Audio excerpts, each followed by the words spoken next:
Hey, welcome back. This is Jennifer, and this is the Dwelling Richly Bible Study, where we love God with heart, soul, mind, and strength, and we let the word of Christ dwell in us richly. We are in lesson 4, and this is day 6 of our study through Esther. Really been enjoying this time with you. If you haven't already, said hi and left a comment as you're listening through or watching the videos on YouTube or Facebook or the Dwelling Richly podcast, today's a great day to say hi. Hit that subscribe button and hit a like button, share it with your friends, and let everyone know you're enjoying this study. Maybe share with me. Let me know what you're learning and enjoying as well. Let's go ahead into our study today. We'll open right now with a word of prayer, and then we'll keep on going. Let's pray. Heavenly Father, thank you for our time together today. Thank you for the study before us and all the studies behind that we've learned so much. I pray that you would be honored and blessed in our time today. I pray that we would be a blessing to one another, Lord, as we learn more about you and your word and draw closer to your character. And Lord, help us to understand what you have us to learn today in your study. In Jesus' name, amen. All right, let's go ahead on over to the lesson page. This is over on the Faithful and Fears. This is over on the Jennifer Richmond website, jenniferrichmond.com, jennifergrichmond.com. And you can go ahead and find the lessons there, easy to print off. And then you can follow along with us as we do them together. As always, we begin with prayer, and then we get into our checklist. And our first on our list is to write and memorize the word. We are memorizing Psalm 42. Let's read together Psalm 42, verses 7 and 8 today. Deep calls to deep at the roar of your waterfalls. All your breakers and your waves have gone over me. By day, the Lord commands his steadfast love, and at night, his song is with me, a prayer to the God of my life. How are you doing on memorizing that so far? Are you getting better? Are you getting the whole roll of it? And maybe you can even say now verses 1 through 8. I'm almost there myself, not quite. I'll have to work on that some more. All right, let's head over to our lesson. Check that. We've done that, and maybe you need to hit the pause button and take some time to write that into your lesson page. For our reading today, we are in Esther 2, 5 through 18, and then we're going to also read a portion out of Daniel chapter 1. Really interesting stuff there. But let's head first over to Esther 2. I'm going to read out of the ESV version again, verses 5 through 18. Now there was a Jew in Susa, the citadel, whose name was Mordecai, the son of Jair, the son of Shimei, the son of Kish, a Benjaminite, who had been carried away from Jerusalem among the captives carried away with Jeconiah, king of Judah, whom Nebuchadnezzar, king of Babylon, had carried away. He was bringing up Hadassah, that is Esther, the daughter of his uncle, for she had neither father nor mother. The young woman had a beautiful figure and was lovely to look at, and when her father and her mother died, Mordecai took her as her own daughter. So when the king's order and his edict were proclaimed, and when many young women were gathered in Susa, the citadel, in custody of Hegai, Esther also was taken into the king's palace and put in custody of Hegai, who had charge of the women. And the young women pleased him and won his favor. And he quickly provided her with their cosmetics and her portion of food, and with 7 chosen young women from the king's palace, and advanced her and her young women to the best place in the harem. Esther had not made known her people or kindred, for Mordecai had commanded her not to make it known. And every day Mordecai walked in front of the court of the harem to learn how Esther was and what was happening to her. Now, when the turn came for each young woman to go into King Ahasuerus, after being 12 months under the regulations for the women, since this was the regular period of their beautifying, 6 months with oil of myrrh, and 6 months with spices and ointments for women, when the young woman went into the king in this way, she was given whatever she desired to take with her from the harem to the king's palace. In the evening, she would go in. In the morning, she would return to the second harem in custody of Shashgaz, the king's eunuch, who was in charge of the concubines. She would not go into the king again unless the king delighted in her and she was summoned by name. When the turn came for Esther, the daughter of Abihail, the uncle of Mordecai, who had taken her as her own daughter to go into the king, she asked for nothing except what Hegai, the king's eunuch, who had charge of the women, advised. Now Esther was winning favor in the eyes of all who saw her, And when Esther was taken to the king Ahasuerus into his royal palace in the 10th month, which is the month of Tebeth, in the 7th year of his reign, the king loved Esther more than all the women, and she won grace and favor in his sight more than all the virgins, so that he set the royal crown on her head and made her queen instead of Vashti. Then the king gave a great feast for all his officials and servants. It was Esther's feast. He also granted a remission of taxes to the provinces and gave gifts with royal generosity. Wow, that's a lot, right? So what a turn. What an amazing shift that's happened. And we'll talk a little bit more about some of the details of this another day, not today, I don't think, but there's just a lot going on in this passage. We'll get into a lot of it, of course, in our study. Now, from here, I want to also read a background passage. This is from Daniel chapter 1, verses 1 through 21, and this will help us to understand some of the other things that are coming up in our reading. So let's go ahead and read that. In the 3rd year of the reign of Jehoiakim, king of Judah, Nebuchadnezzar, king of Babylon. Maybe you recognize his name from the introduction to this lesson. Nebuchadnezzar, king of Babylon, came to Jerusalem and besieged it. And the Lord gave Jehoiakim, king of Judah, into his hand with some of the vessels of the house of God.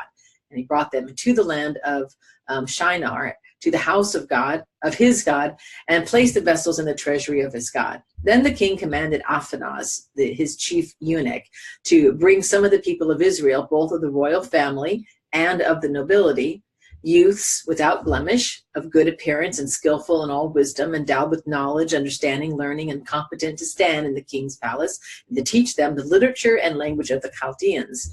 The king assigned them a daily portion of the food that the king ate and of the wine that he drank. They were to be educated for 3 years, and at the end of that time, they were to stand before the king.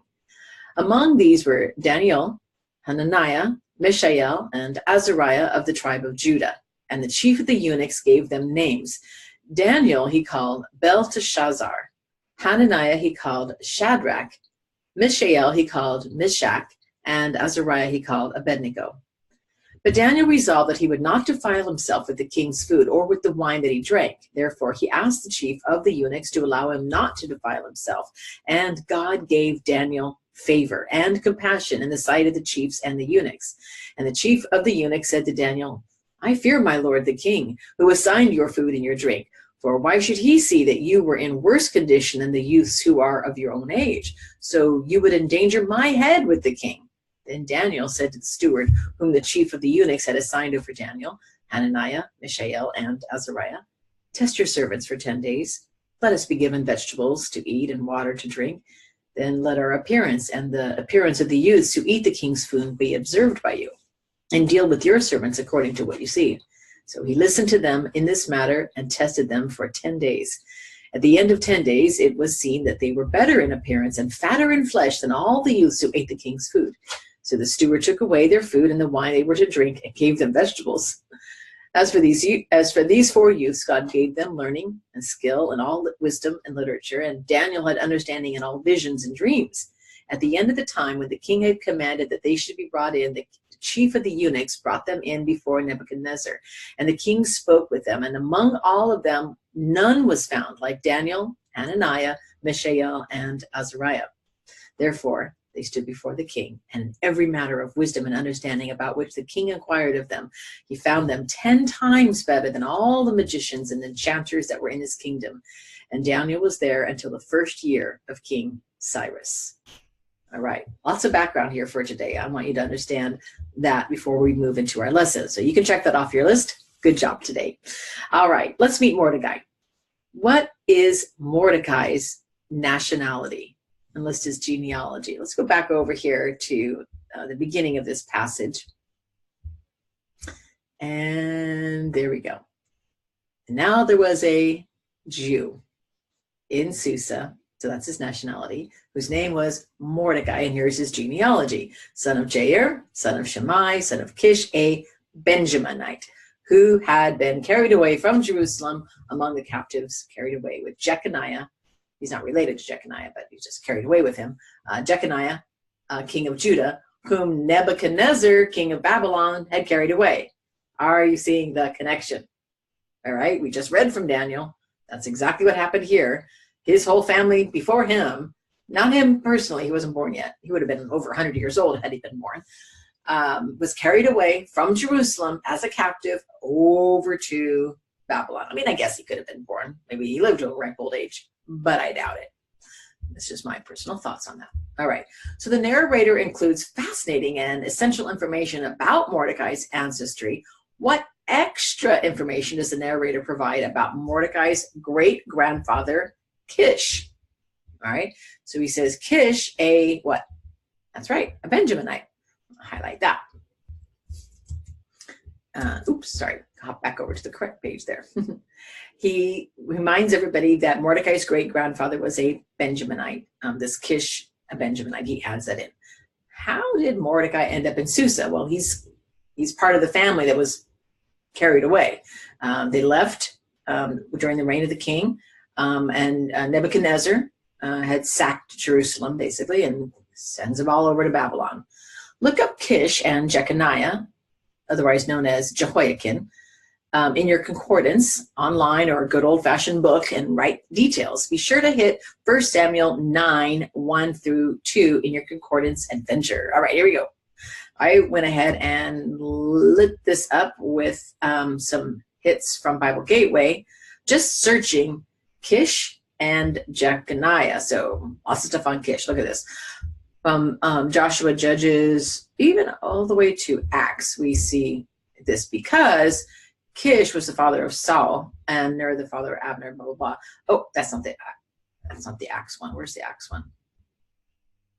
I wanted to show you that one also. I think it relates. Yeah, they asked for a king. God gave them Saul, the son of Kish, a man of the tribe of Benjamin, for 40 years. So this is just this retelling account of what happens here. But take a look at Joshua 2. Oh, no, not Kishon. We don't want that. We want just straight out Kish. 1 Samuel. Kish, here we go. Saul's chosen to be king. And this is the part that I wanted to make sure you hit, which is 1 Samuel 9, 1 through 2. So let's just go ahead and read that. Back over here. There was a man of Benjamin whose name was Kish. Now, Benjamin's the main tribe.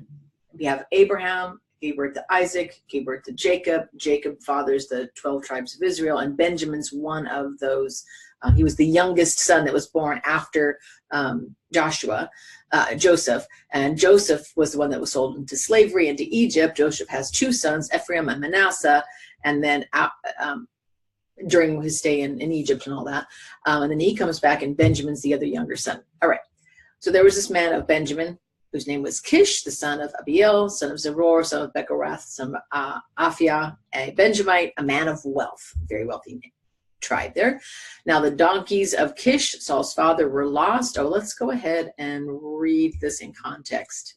I want you to see 1 Samuel 9, 1 through 2. And he had a son whose name was Saul. There he is, a handsome young man who was not a man among the people of Israel, more handsome than he. From his shoulders upward, he was taller than any of the people. And so we get a little more information about Saul and these donkeys, and we don't need that for now. All right, so there's Kish. Let's do Jeconiah. And I did the same thing here. I lit up a search for you over on Bible Gateway, just literally searching on Jeconiah. We have a little name playing going on. Jehoiakim is also known as Jeconiah in the Bible, so that gets a little confusing sometimes. So Jeconiah, his son there, sons of Jeconiah, the captive, where he gets taken away. Esther, he gets mentioned here, Esther chapter 2, verse 6, carried away with Jeconiah, and here he is in Jeremiah. Now, don't forget that the book of Esther falls in between Ezra chapter 6 and 7, basically, and Jeremiah also is part of this account of the captivity and then the return back to Israel, return back to Jerusalem. So Nebuchadnezzar, king of Babylon, had taken into exile from Jerusalem Jeconiah, the son of Jehoiakim. That's why it's hard to keep them straight. There's a Jehoiakim, who's Jeconiah, and Jehoiakim. Anyway, confusing sometimes. Jeremiah 27:20. When he took exiles from Jerusalem to Babylon, Jeconiah, the son of Jehoiakim, and again with Jeconiah, basically he's being taken to captive. He's the king, bad king, and God punishes the nation, and up in comes Nebuchadnezzar to take them all away to Babylon. What can you learn about Mordecai's character from Esther 2:11? Let's go back to Esther 2:11. And every day Mordecai walked in front of the court of the harem to learn how Esther was and what was happening to her. What do we find out about Mordecai in this passage here? Well, he's a good guy. He cares for his cousin, who's been like a daughter to him, raised her like a daughter, and he's still looking out after her. He's getting as close as he possibly can, knowing that she is up and away in the king's harem, and who knows what's going to happen. But we do. Woo, just like the other day, man. Sometimes those yawns just like, I'm going to take you captive, like Nebuchadnezzar sweeping away the nations. I feel like a yawn just took me captive there for a moment. All right. I know I'm weird. What can you learn? He's about his character. He's loving. He's kind. He's a good caretaker. He is not gonna just say, oh well, you're in the harem. He's responsible for her and he loves her a great deal. All right. Excuse me. Let's meet Hadassah. That is Esther. That's literally how it says it in the word. What do we learn about Esther from chapter 2, 5 through 18? Oh my goodness. Let me get some water here. I'm sorry for coughing into your ears there, those of you who are listening. Especially with headphones in, I'm sure. I'll take a little swig of that, see if that helps. All right. In this passage about Esther, we see that she's beautiful in face and in figure. We see that she rises in favor.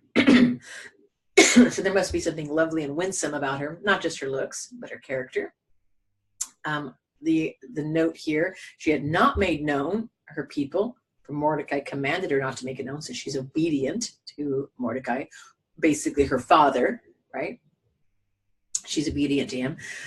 She's brave, come on. She's in a harem that's going to get called into the king, and who knows what's going to happen to her in that, and this is very brave, and she's willing to do what it takes to honor Mordecai's request and to place herself in a position of jeopardy for a further position of power to help her people, to make sure her people have help.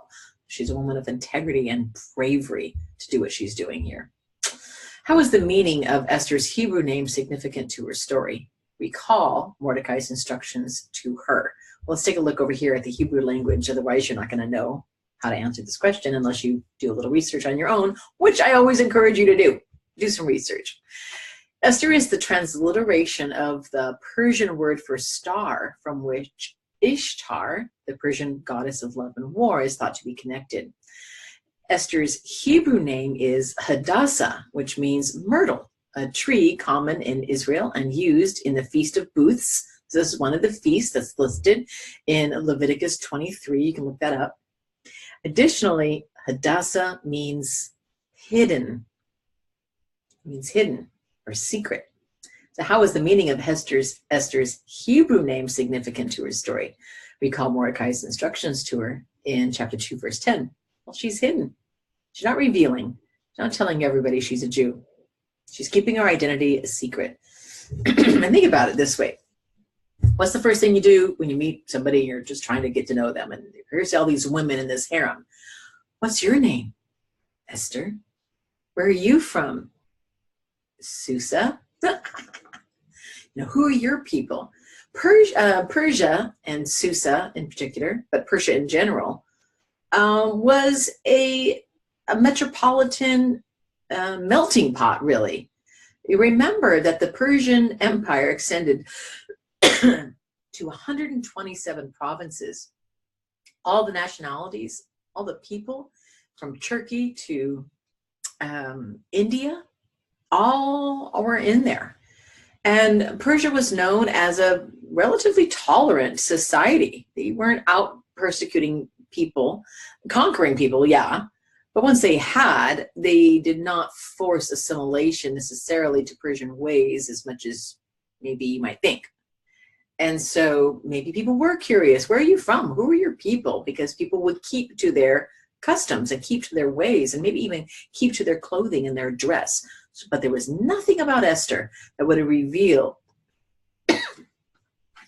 her Jewish heritage. Oh my goodness. I should have grabbed a cough drop or something before I started today. So very interesting about that. So Esther's life as a woman in exile parallels the lives of two other significant people of God. Note any similarities in the following accounts. Let's take a look at Genesis 41, 37 through 57.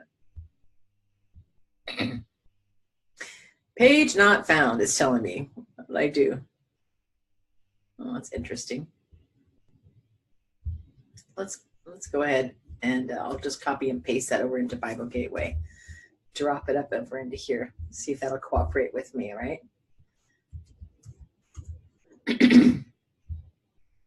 There we go.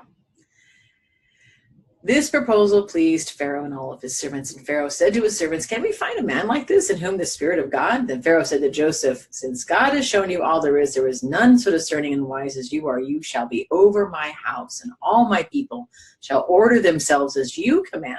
Only as regards to the throne, I will be greater to you. And Pharaoh said to Joseph, see, I've set you all over the land of Egypt. Then Pharaoh took a signet ring from his hand, put it on Joseph's hand, and clothed him in garments of fine linen, put a gold chain about his neck, and made him ride in his second chariot. And they called out before him, bow the knee. Thus he set him over all the land of Egypt. Moreover, Pharaoh said to Joseph, I am Pharaoh, and without your consent, no one shall lift up a hand or a foot in all the land of Egypt. And Pharaoh called Joseph's name Zaphanath-Paneah, and he gave him in marriage Asenath, daughter of Potiphar's priest of On. So Joseph went out over the land of Egypt. Joseph was 30 years old when he entered the service of Pharaoh, the king of Egypt, and Joseph went out over the presence of Pharaoh and went through all the land of Egypt. During the 7 plentiful years, the earth produced abundantly, and he gathered up all the food of these 7 years, which occurred in the land of Egypt, and put the food in the cities. He put in every city the food from the fields around it, and Joseph stored up grain in great abundance, like the sand of the sea, until he ceased to measure it, for it could not be measured. Before the year of famine came, 2 sons were born to Joseph. Asenath, the daughter of Potiphar, priest of On, bore them to him. Joseph called the name of the firstborn Manasseh, for he said, God has made me forget all my hardship and all my father's house. The name of the second he called Ephraim, for God has made me fruitful in my land of affliction. The 7 years of plenty that occurred in the land of Egypt came to the end, and the 7 years of famine began to come. As Joseph has said, there was a famine in all the lands, but in all the land of Egypt there was bread. When all the land of Egypt was famished, the people cried to Pharaoh for bread. Pharaoh said to the Egyptians, go to Joseph. What he says to you, do. So when the famine had spread over all the land, Joseph opened all the storehouses and sold to the Egyptians, for the famine was severe in the land of Egypt. Moreover, all the earth came to Egypt to Joseph to bring grain, because the famine was severe over all the earth. All right, so we get this account of Joseph. And we also have in Daniel, which we've previously read, good job, the account of Daniel, who also rises to power and favor, right? And that's what I want us to see. Esther's life as a woman in exiles mirrors the life of Joseph and Daniel, her predecessors, and they're in other lands. Daniel, of course, is in Babylon, and near to where Esther is now, although he's not in the picture at this point. Genesis is way, way, way back, and this is Joseph, and he's in the land of Egypt. So they're out of their own land, similarity. They rise to a position of power, similarity, and they grow in favor in the land that they are in because of their honorable and honoring ways. What did the king do in honor of his new queen? Take a look at what it says here in the last portion. Verse 18. He also granted a remission of taxes to the provinces and gave gifts with royal generosity. It's an interesting little side note there. He's so excited. No one has to be taxed, and everyone gets gifts in the blessing of the king. Enter the month and year of King Ahasuerus' reign, which is listed in 2:16 in your timeline if you haven't done that already. That's back on page 8. So maybe you skipped over that part, but go ahead and enter that in right now since it's listed there for us. Okay, let's just go ahead and close, and I will read the final, my final thoughts on this today. Among the people in all the provinces in this ancient episode of Persia's Got Talent are the people of God, voluntary exiles. The Jews were allowed to leave the region by order of the Babylonian king Cyrus. However, hundreds of thousands had remained. Mordecai's family was among them. It's now been over 100 years since the return to Jerusalem, and little do Esther and Mordecai know that while ideally their ancestors should have returned joyfully to Jerusalem, these remnants will soon have their joy turned to terror when the next scene of this account unfolds. For now, we have a happy king and a new queen, enjoying, for a time, peace and favor, all because of a little orphan girl under the loving guidance of a wise cousin has grown to become the most gracious and favored in all the land. A true Cinderella story, if ever there was one, right? For now. And the plot thickens as we move forward in the story, right? All right. Great to be with you. As always, don't forget to like and share. Tell everyone you're enjoying the Bible study, which I assume, of course, that you are enjoying. And leave a comment. Tell me what you think about today's study as well. Our episode of Persia's Got Talent, where Esther arises to the top. All right. As always, know that you are loved and prayed for, and I'll see you again at our next get together. Bye-bye for now.